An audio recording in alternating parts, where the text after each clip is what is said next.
একটা ঘটনা আছে, এটা প্রায় এখানে পড়ে, আমিও বলছি অনেকবার।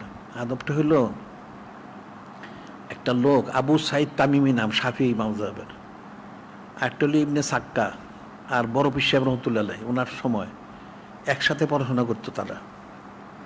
তা আবু সাইদ বর্ণনা করতেছে এটা, ওই সময় একজন গাউদ ছিলেন, তার বক্তব্য হইল সে ইবনে সাক্কা আর বড় পীর সাহেব রহমতুল্লাহ, ওই এলাকার বুজুর্গ যারা ছিল ওনাদের জিয়ারত করে ওনাদের থেকে দোয়া নিতেন।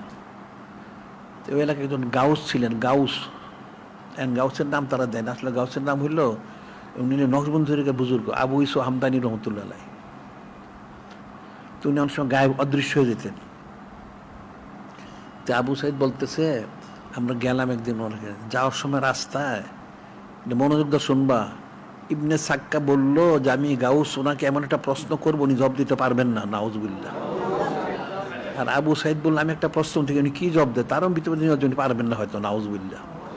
আর বড় পীর সাহেব রহমতুল্লাহ বললেন যে না, আমি তো করতে পারবো না, আমি একজন বুজুর্গ হলে এলার জিয়ারত করবো, ওনার থেকে ফায়দা নিব, আমাকে প্রশ্নটা আদবের খেলা, আমি করবো না এটা।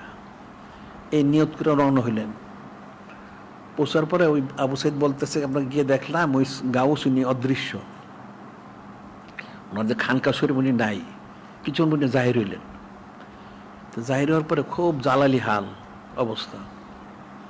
তো জালালি হাল অবস্থায় ওই ইবনে সাক্কার দিকে তাকায় বললেন, হে ইবনে সাক্কা, তুমি না আসার সময় বলছো আমাকে একটা প্রশ্ন করবে, আমি জবাব দিতে পারবো না, তো তোমার প্রশ্নটা তোমার জবাব এটা, তোমার প্রশ্ন এটা, তোমার জবাব এটা।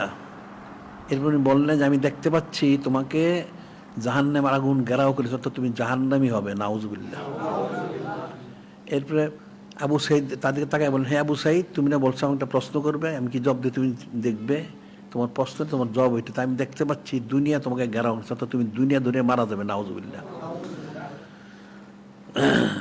এরপরে বড় পীর দিকে তাকায় বললেন যে আপনি যে আদব রক্ষা করেছেন, যিনি খলিক, যিনি মালিক, যিনি রব মহল্লা, যিনি নূরে মুজাসসাম হাবিবুল্লাহ হুজুর পাক সাল্লাল্লাহু, ওনারা সন্তুষ্ট হয়েছেন, সুবহানাল্লাহ। এই সন্তুষ্টির কারণে আমি দেখতে পাচ্ছি আপনার জামানায় আপনি কুরসিতে বসে বলবেন আমার কদম আমার সমসাময়িক আউলিয়া কেরামের গর্দানের উপরে সবাই মেনে নিবেন, সুবহানাল্লাহ। এখন শীতের কিতাবে লেখা যায়, বড় শব্দটি বলছেন উনি একজন গাউসকে সম্মান করার কারণে উনি গাউসুল আজম হয়ে গেলেন। আর ওই দুই লোক ইবনে সাক্কা কি হইল, সে পরবর্তীতে সে কিন্তু খ্রিস্টান হইয়া একটা খ্রিস্টান লোকের মেয়ে বিয়ে করে খ্রিস্টান সে মারা গেছে, নাউজুবিল্লাহ। সে কিন্তু কাফের হয়েই মারা গেছে। আবু সাইদ দুনিয়াদার, ওই দুনিয়াদারি ওই খলিফার তরফ থেকে নানান জায়গা সম্পত্তি নিয়ে দুনিয়াদারি করে দুনিয়াদার হয়ে মারা গেছে, নাউজুবিল্লাহ। একজন গাউসকে সম্মান না করার কারণে, আদবের খেলাপ করার কারণে একটা লোক কাফের হয়ে মারা গেল, আরেক লোক দুনিয়াদারে মারা গেল, আরেকজন লোক গাউসুল আজম হয়ে গেলেন। তাহলে আদবটা কি জিনিস, এটা মনে রাখবা। আদবটা অনেক বড় জিনিস। আকীদা শুদ্ধ করতে হবে, হস্তদন এবং আদব সরাবত। আদব সরাবত ছাড়া হাজার জিকির করলে কোন ফায়দা লাভ করতে পারবেন না। ওই যে উবাই বিন সুলুল মোনাফেক সর্দার, সে 9 বৎসর সোবত ইখতিয়ার করেছে, সে নূরে মুজাসসাম হাবিবুল্লাহ হুজুর সোদ মর 9 বৎসর করেছে, কিন্তু সে ঈমান আনতে পারে না, সে মুনাফেক বেয়াদব, আদব সরবত কিছুই ছিল না, বেঈমানে মারা গেছে। সোবত মর সে ইখতিয়ার করেছে। এটা মনে রাখতে হবে।